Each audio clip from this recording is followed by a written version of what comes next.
Les défenseurs Jacques Nerenc de Tariq Ramadan ont eu, et jusqu'à dans sa propre famille, je parle de son frère Hani, une stratégie de défense qui peut surprendre. Ils ont évoqué un complot sioniste. Tariq Ramadan lui-même a d'ailleurs brièvement partagé cette idée-là qui avait été avancée par l'Union des consommateurs musulmans de France avant de retirer cette publication. Quand on avance la thèse du complot sioniste, les mots ont un sens, c'est assez grave. On prend le risque déjà de sortir aussi du débat sain et mesuré, mais d'attiser la haine tout court, ou pas. Moi, je ne crois pas à ce complot sioniste. Il y a peut-être un coup. Non, mais...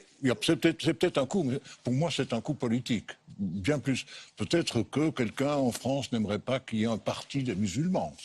C'est peut-être quelque chose comme ça. Mais pas le complot sioniste. Mais alors c'est un complot tout court? Peut-être. Moi, je dis tout ça au conditionnel.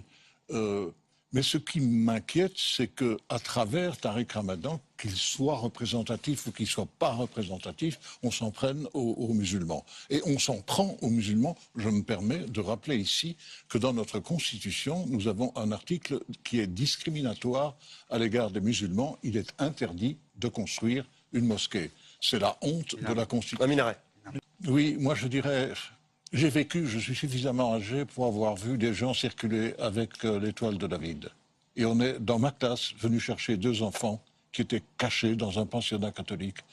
Donc pour moi, ça va recommencer. L'antisémitisme est en train de remonter en France. Ici, il n'y a pas de problème parce que la communauté est tellement réduite. Mais pour moi, les gens qui sont menacés maintenant, c'est l'islam en général. Et ça, c'est grave de ne pas accepter une véritable diversité religieuse. En Suisse, c'est fait. En France, ce ne l'est pas.